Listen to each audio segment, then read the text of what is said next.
Masiko,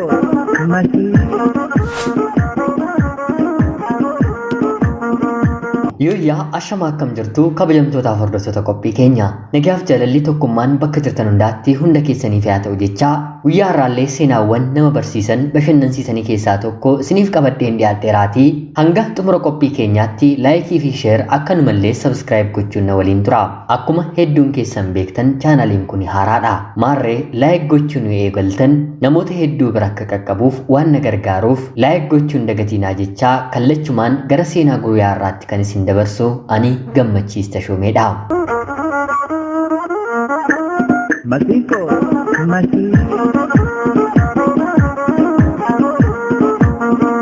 Dubbii keessattillee jecha magaafa taphatan namoo ciniinaniin beekanii jedhanii haasa'u. Amala keessa namaa beekuun baay'ee ulfaataadha. Namni ilkaaniin nuuf kolfu keessa isaatti garuu boolla nuuf qotaa jiraachuu danda'a. Kan adda baasuun ulfaataa ta'us haa ta'uutii garuu jireenya keenya keessatti al takka takkaa ifaan ifatti namoonni wanta nuti goonu godhanii argaman inaaffaadhaan hedduu ni argina. Inaaffaan gosa lamatu jira. Inni tokkoffaan maaf argate, maaf milkaa'e, maaf ta'eef yoo ta'u, inni lammaffaan immoo anis jabaadheen akkasaa ta'uu argachuu milkaa'uu qabaa kan jedhudha. Lamaan isaaniiyyuu faallaa waliiti. Inaaffaa gosa isa jalqabaatiin namni wal qabe haga lubbuu wal baasuutti illee deemuu ni danda'a. Maaliif akka kana gochaa jirullee otoo hubatiin jechuudha. Inaaffaa isa lammaffaa kan hordofe garuu yoo akka hiriyaasaa yookiin immoo firasaa guddachuu milkaa'uu baatellee daandii sanarratti garuu otoo qajeeluu ol gadi jechaa otoo tattaafatuu ni argama. Waa malee durseen yaadota kana isiniif hin kaasne. Dubartoota lama mooraa yuunivarsiitii erga seenanii booddee wal baran gosti barnootaa baratanillee tokko ta'etu ture.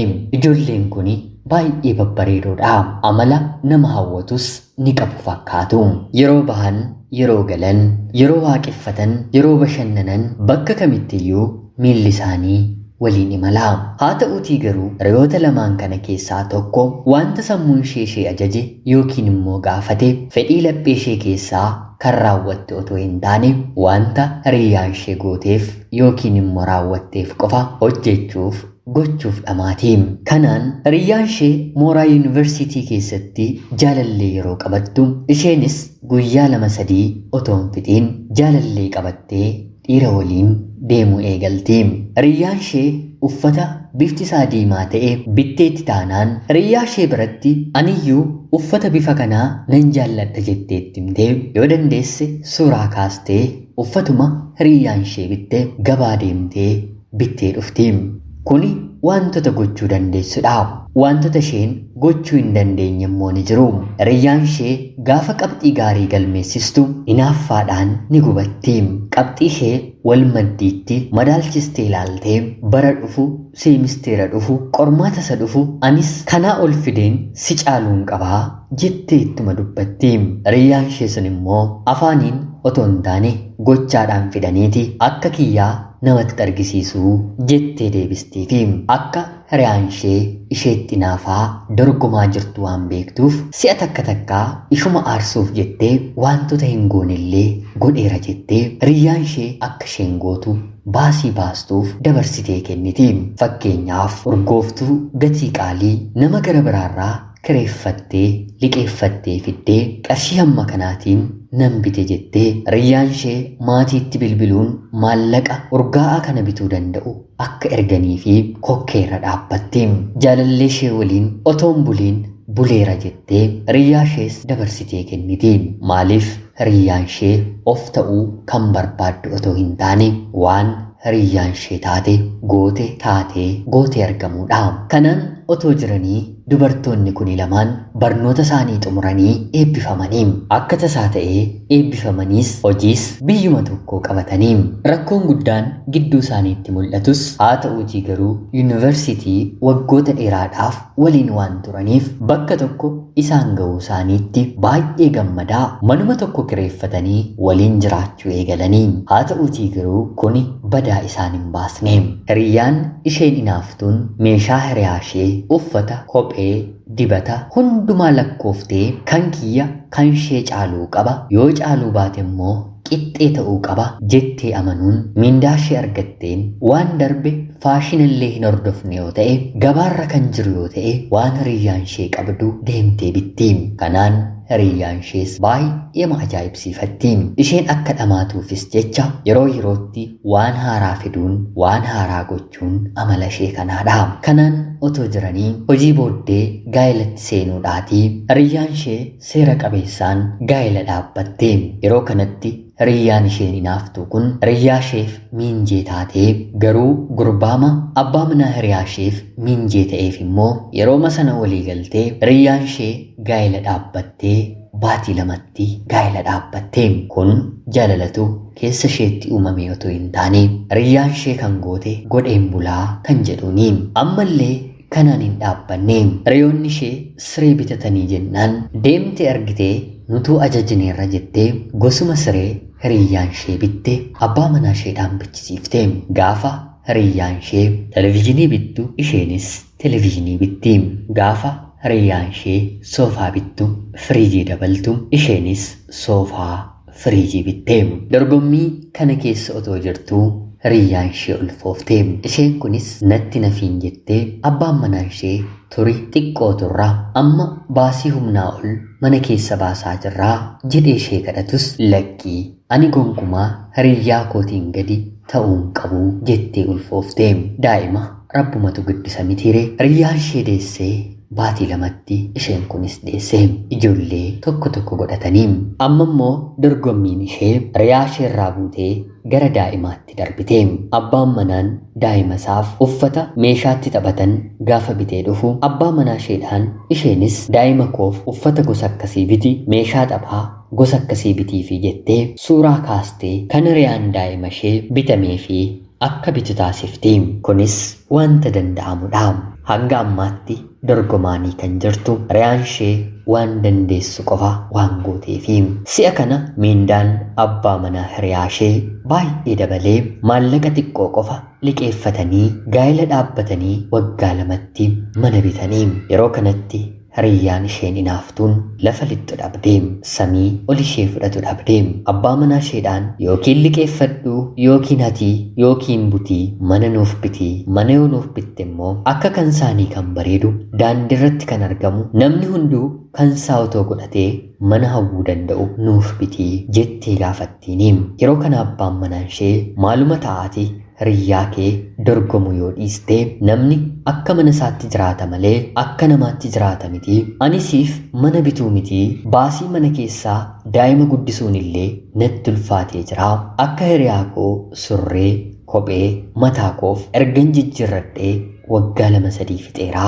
Yaada kana gonkumaa natti hin kaasiinii jedhee deebiseefi. Yeroo kana isheenis du'een argama malee hiriyaa koon gadi jiraachuu hin qabu. Kanaaf ati hamma dandeessu warra keerraa liqeeffadhu, anis hamma hin danda'u warra koorraa liqeeffadhaa jettee abbaa manaa ishee rakkiste. Bahee galu kana goote malee kana bitte malee anarraas mana kanaas boqonnaa hin qabdu jettee taa'iif dhaabii isa dhowwite. Ati hamma hiriyaa kee ga'uu dadhabdeetii. Inni kunoo waggaa 2 keessatti mana bitatee ati asii daayipparii bituun dadhabe jettee natti boossaa aannan daa'imaaf liqeeffattee bittaa dhiira jedheen sitteerumee narran taa'iin hojii gara biraas barbaadiitii hojjedhuutii wantan siin jedhe naaf guutii kana ta'uu baannaan adda baanaa jettee gaafattiin. Arrabni ishee kana haa jedhu malee haa ta'uutii garuu otoo hiriyaan ishee gaa'ela isheerraa addan bahin adda bahuun barbaaddu. Wanta hiriyyaan isheen goone godhuuf fedhan qabdu. Si'a kana garuu wanta guddaa waan ta'eef abbaan manaa ishee yaaddoodhaan dhiphatee huuqqatee lilmoo fakkaatee deemuu jalqabe. Kanaan haati manaa hinaaftuu kunis maallaqa mana bituuf maatii isheerraa liqeeffattus hiriyyaan isheen sun immoo yeroo garaa garaatti mana isheef, mataa isheef, daa'ima isheef, abbaa manaa isheef wantoota garaa garaa waan bittuuf maallaqa liqeeffatte manni otoo ittiin bitamiin waan mana keessaatti waggaa 1 keessatti fixxe. Bara sattaan immoo abbaan manaan kan liqeeffatetti darbitee otoo mannis laftis hin bitamiin maallaqni namarraa firarraa liqeeffatame hundumtuu ni dhume. Kanaan ammayyuu yoo adabatte gaarii ture. Liqii namni kun otoo isaanirra jiru dorgommii isheetti fufte. Abbaan manaan waliin jiraachuu dadhabe. Wanti nyaatamu wanti dhugamu mana keessa hanga dhibutti illee gahee. Kanumaanuu nagaadha wal dhowwachaa wal danda'anii otoo jiraatanii riyyaan ishee daa'ima lammaffaa ulfoofte. Kanaan abbaan manaa ishee durse daa'ima lammaffaa nan ulfaa jettee hin yaadiinii ani nan maraadha yookiin immoo mana kana siif gadhiiseen nan deemaa jedhee isheetti dubbata. Yeroo kana dubartiin hinaaftuu kuni mana bituu yoon dadhabe daa'ima akka cuucii handaaqqoo gadi yaasuun dadhabaayii jettee ni ulfoofte. Ulfooftees ni deesse. Haga kanaatti abbaan manaa ishee danda'ee waggaa 4 waliin jiraate. Waggaa 4 jiraatee daa'ima lammaffaa gaafa deessu garuu kun hundi humna kootiin oli. Gaa'illi boqonnaa nageenya kan namaaf kennu malee kan nama dhiphisu, hiriyaa gadi kan nama godhu, kan nama maraachuu miti jedhee jaarsa kaa'ee adda bahee. Gaafa isheerraa adda bahu maallaqa liqii nama beeku irraa hin liqeeffanne hin qabu. Isheen illee akkanuma liqeeffatte haadha manaa kee waliin ta'us haa ta'uutii garuu isheen reefu waan deessuuf daa'ima waan guddistuuf situ himatamuu qaba jechuun warri haati manaarraa liqeeffattes inni irraa liqeeffates himatanii kanfaluu waan hin dandeenyeef hojii isaarree dhabee mana hidhaatti galee. Kanaan namni nagaa nan jiraadha jedhee gaa'ela saffisaa kana keessa seenee saffisumaan gaa'ela keessaa bahee mana hidhaa jiraachuu jalqabe. Namni mana jireenyaa isaatti haadha manaasaa ijoollee isaa waliin jireenyitti tola. Haa ta'uutii garuu nama kanaaf manni adabaa gannata ta'ee fi dhiphina hin qabu, hin nyaata, hin dhugaa. Gaafa dadhabe hin rafaa. Furdatee gabbatee namoonni waliin hidhaman ati maal taateetii mana hidhaa keessatti haga kanaa kan jijjiiramtee jedhanii yeroo gaafatan mana hidhaa kana keessatti kuni dhibe, kun hir'ate, kana biti. Isaan kana bitataniiru amma dhalii hagii kana fidi kan naan jedhu hin jiru. Nageenya kootii otuu dhiifamni naaf taasifamee bahi naan jedhaniillee hangan guyyaa natti murtaa'ee xumuradhutti mana hidhaa kana keessaa gonkumaa hin bahuu jedhee deebiseefi gaa'ela inaaffaan wal dorgommiin keessa jirurra manni hidhaa boqonnaa guddaa namaaf kenna. Namni tokko tokko immoo akka nuti jireenya isaatti nagaa dhabnu waan na beekuuf otoo qabus otoo hin qabaatiinis waan godhes waan hin goones fidee fuuldura keenyatti argisiisa.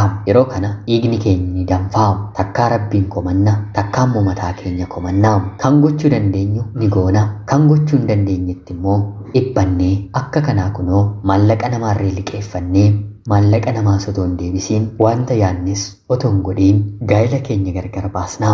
Seenaan kun seenaa nama tokko lamaa miti. Seenaa nama hedduudha. Har'a immoo inumaa toora sooshaal miidiyaa tiiktookii, yuutuubii, feesbuukii suuraan guyyaa guyyaatiin maxxanfamu jireenya keenya irratti dhiibbaa guddaa uumaa jira.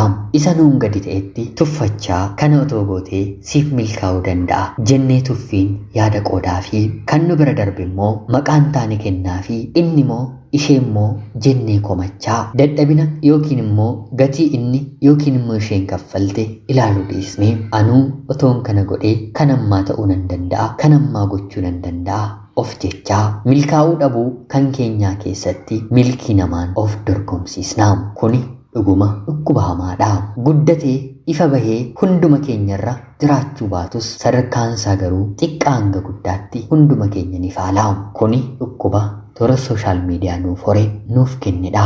Jaallattanis jibbitanis milkaa'ina jireenya keessanitti dhibba mamii shakkii malee kan isiniif gammadu tarii haadha isin deesse abbaa isin dhalche qofaa ta'uu ni danda'a. Kan biraan garuu jireenya isaa keessatti riyaan obbolaan naannoo keessan kan jiru akkasin qixxeesaa taatanii malee isa yookiin immoo ishee bira dabartanii akka jiraattan kan barbaadu hin jiru. Addunyaan kun karaa hundaan wal dorgomnee, wal nyaannee, wal fixnee, wal ajjeesnee, wal guggumnee awwaalcha malee otoo wal hambisnee jaallatti. Haa ta'uutii garuu namni kan jiraatu akka mataa isaatti malee akka hiriyaasaa, ollaa, obbolaa isaatti miti. Tarii ka'umsi keenyi maatii qabeenya qaban sooressa wanti hundumtuu guutee fi keessaa ta'uu danda'a. Tarii immoo maatiin nuti keessaa dhufne harka qalleeyyii waan nyaatu waan dhugee bulu hin qabne ta'uu ni danda'a. Tarii immoo maatii iyyuu hin qabnu ta'uu danda'a. Tarii immoo fira biratti guddannee ta'uu ni danda'a. Tarii immoo maatiin keenyi kan nun jaallanne kan nufoo ta'uu ni danda'a. Tarii immoo haalonni gonkumaa dafanii kan nuuf gonkumaa hin milkoofne ta'uu ni danda'a. Maarree karaa garaa garaa dhufnee akkamitti hiriyaa obboleessa keenya waliin qixxee wal dorgomsiisna. Inaaffaan dhukkubni akkanaas garamii dhufee sammuu keenya keessatti biqilee duubatti deebinee waan irraa kaane waan keessa turre waan keessa dabarsine yaaduu qabna. Tarii namni nuti ofiin wal dorgomsiisaa jirru kuni karaa keenya otoo dhufeera ta'ee sadarkaa nuti geenyerra ga'uu dhiisuu hin danda'a. Yoommoo dogongora hedduu otoo beeknu raawwanneerra ta'e immoo nu biras darbuu ni danda'a ta'a. Hiriyyaan keenyi maallaqa maatii isaa gargaaraa jira yoo ta'e nuti immoo maatii keenya gargaaruuf amma kan hin dandeenye yoo ta'e yeroo dandeenyetti gargaaruu qabna malee hiriyaan keenyi waan gargaareef qofa otoo ofii rakkannu nuuf hin mijaa'in gargaaruun sirrii miti. Hiriyaan keenyi waan heerumeef waan fuudheef kan heerumu kan fuunu yoo ta'e gaa'elli keenyi borii abidda keessa seenaa. Hiriyaan keenyi uffata meeshaa waan bitateef nuti yeroo bituu qabnu karoorfanne dhiisnee hiriyaa kiyyaa gadi hin ta'u jennee kan bitnu yoo ta'e karoora keenya otoo hin taane karoora hiriyaa keenyaan jiraachaa jirra. Kuni dargaggeessa ijoollee qofa otoo hin taane dhukkubni hamaan akkanaa jaarsa jaartii nama dulloomerrallee yeroo irraa mul'atu ni argina. Daandiin nuti irra deemuu qabnu karaa ofii baafanneen malee karaa namni baaseen ta'uu hin qabu. Waggaa 2 booddee hariiroo jaalalaa eegaluun qaba. Hagasitti maatii kiyyan gargaara yoo jenne hiriyaan keenyi yoo heerumte yoo fuudhe daa'imas yoo godhate manas yoo bitate konkolaataas yoo horate baga waaqayyo siif godhe kan siif roobetu anaaf tittiifa jennee jaallachuu fi kabajuu fi qabna malee waan inni isheen gooteen har'a gochuu qabnaan sirrii miti. Oromoon gaafa mammaaku akka namaan ta'an boquu nama jallisaa jedha mitiire. Makmaaksi kuni sirriimatti dhugaadha. Akka namaa ta'uu yaaduun akka namaa miti boquma ol jedhee deemuyyuu nama jalaa jallisaa. Karaama isa qabannee deemaa jirruyyuu akka irraa kaannu akka dhabnu nu taasisaa. Kanaaf akka namaatti otoo hin taane akka mana keenyaattaa jiraannuun dhaamsa qophii keenya guyyaa har'aati. Masiko,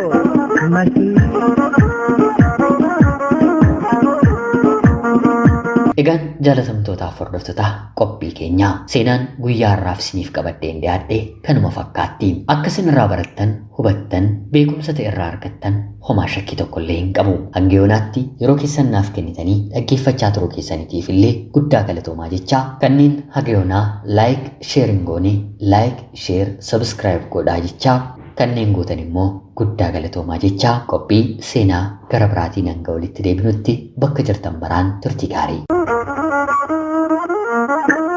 Masiko,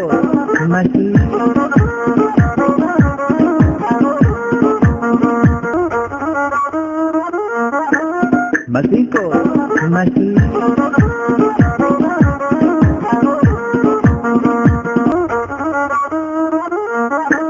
Masiko, Masiko,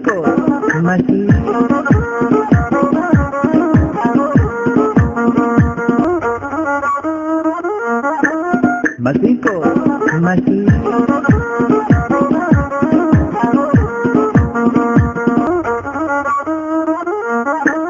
Masiko,